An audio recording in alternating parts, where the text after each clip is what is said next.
ટંકારામાં યોજાયેલી ખેડૂત સભામાં કોંગ્રેસ નેતા લાલજી દેસાઈએ કલાકારો અંગે વિવાદિત નિવેદન આપ્યું। અદાણી અને અંબાણી પર ગુજરાતી ગીતો બનાવીને કેટલાક કલાકારો સત્તા માટે ભવાઈ કરી રહ્યા છે।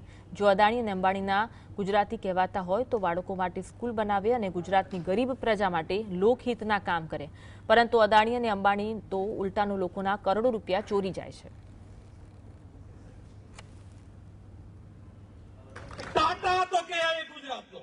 અદાણી તો કે એ ગુજરાતનો, અંબાણી તો કે એ ગુજરાતનો, અલા ગુજરાતના હોય અને પેલું ગાળા હેલો બધા ગાયક કલાકારો જે છે ને આજ કરે છે, ભવાઈ કરે છે અને એવું બોલે છે અંબાણી ગુજરાતી ને અદાણી ગુજરાતી, આવો લૂંટે છે, ભેગા થઈને એને ગુજરાતી કહી અને અમારું નાક ના કપાવો તમે।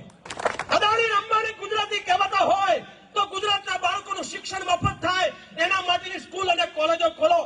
એક હોસ્પિટલ 100 કરોડની ભુજમાં બનાવી હતી તમારા મારા ટેક્સના પૈસે, ભૂકંપ પછી એ અદાણીએ લઈ લીધી, આપણું બનાવેલું લઈ લે છે।